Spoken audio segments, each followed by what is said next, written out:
Hello friends, I am Malhar. Welcome all of you on my YouTube channel Saturday Syntax, which is about grammar, right? So friends, we have already discussed present perfect tense and active passive voice in my previous video. तो ये video में हम एक और tense के बारे में discuss करने वाले हैं और वो है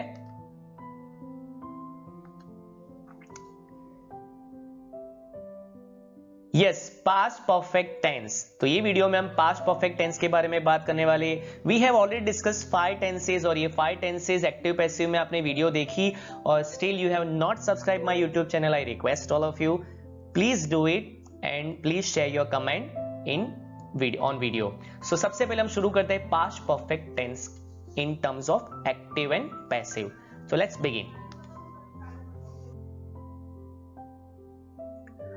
तो जैसे फ्रेंड्स आपको पता है यहाँ पे हर एक वीडियो में मैंने आपको 2 कॉलम यहाँ पे दी है कंस्ट्रक्शन के लिए। जो लेफ्ट साइड की कॉलम है वो है एक्टिव और राइट साइड की कॉलम है that is passive. So construction of active voice in terms of past perfect tense और construction of passive voice in terms of past perfect tense.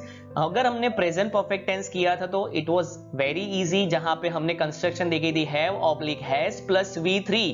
और उसी तरह अगर हम यहाँ पे पास्ट परफेक्ट टेंस की बात करें, nothing is change except had. Have has की जगह हमने पास्ट इसीलिए हैड कर दिया। बाकी ड्रिल इज सेम, यहाँ पे बीन ऐड करना है, वहां पे भी परफेक्ट में बीन था।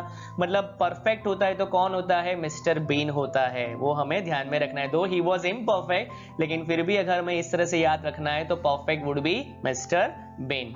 तो बीन वहां पे आपको ऐड करना होता है। तो चलिए यहाँ पे भी देखते हैं 4 अलग अलग टाइप के जो एग्जांपल है, affirmative, negative, non WH and WH question. सबसे पहले शुरू करते हैं एफर्मेटिव से। I had drunk milk. जैसे मैंने आपको बताया था, हर बार मैं बताता हूं identify SVNO, subject verb and object. तो सब्जेक्ट और ऑब्जेक्ट को इंटरचेंज करेंगे और इसीलिए यहां पे मिल्क आगे हमने कर दिया।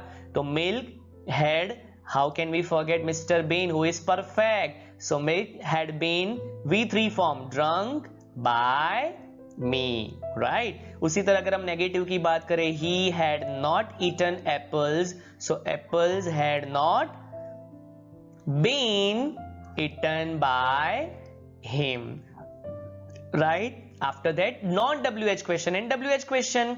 अगर नॉन WH और WH में डिफरेंस देखा जाए तो मैंने हर बार आपको बताया क्या है, सिर्फ यहां पे आगे WH क्वेश्चन दे दिया है, बाकी फॉर्मेट कंस्ट्रक्शन इज सेम।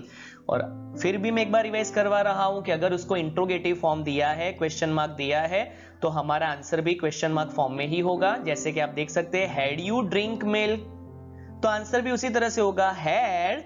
उसके बाद तो आपको पता है सब्जेक्ट एंड ऑब्जेक्ट को रिप्लेस करो, so had milk been drunk by you. उसी तरह अगर हम WH क्वेश्चन में देखें, when had he eaten apples, तो व्हेन का वो ही करेंगे, कोई चेंज नहीं करना है। So when had after that we will write apples been eaten by him. दोस्तों मैं आपको एक चीज बताना चाहता हूं कि बीन हमें कहां पे रखना होता है। बीन जहां पे हम V3 फॉर्म करते हैं जो वर्ब का, उसके साथ ही हमें बीन ऐड करना है। कई बार स्टूडेंट गलती कर देते, बीन आगे ऐड कर देते हैं। तो दोस्तों ध्यान में रखना है कि बीन कहां पे होगा, जिसका V3 फॉर्म होगा ईटन, तो ईटन के आगे ही हमें बीन ऐड करना है, right? Let's clear with practical example.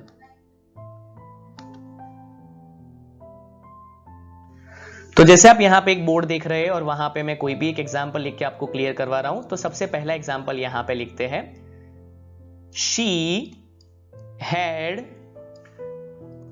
Sold her dress. बहुत ही सिंपल एग्जांपल दोस्तों मैंने आपके लिए यहां पे लिखा है।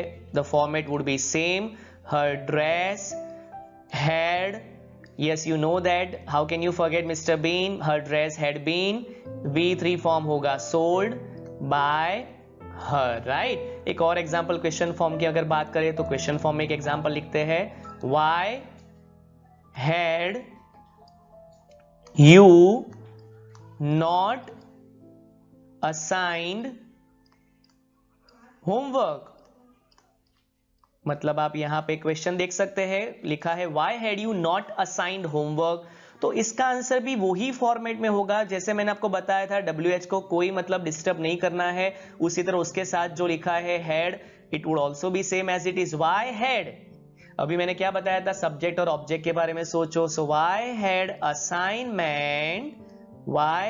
असाइनमेंट नॉट, मैंने क्या बताया था दोस्तों, बीन कहां पे रखना है, जिसका V3 फॉर्म हो रहा है, तो यहां पे V3 फॉर्म है असाइन, इसके आगे हमने बीन कर दिया। So why had assignment not, sorry why had homework, my mistake, why had homework not been assigned by you. तो आप देख सकते हैं यहां पे यू है वो है सब्जेक्ट और होमवर्क जो है वो है वर्ब, और इसे सॉरी माय मिस्टेक, होमवर्क जो हमारा है वो है ऑब्जेक्ट। तो यहां पे हमने दोनों को रिप्लेस कर दिया, होमवर्क आगे आ गया, सब्जेक्ट पीछे चला गया, right. So why had, homework को आगे ले लिया, so why had homework not, been add कर दिया, been assigned by you.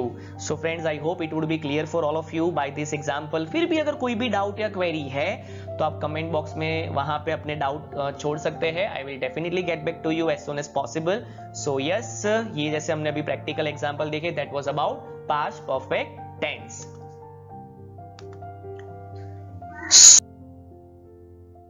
So friends, if you like this video, please share with your friends and comment, and don't forget to subscribe my YouTube channel. Thank you so much.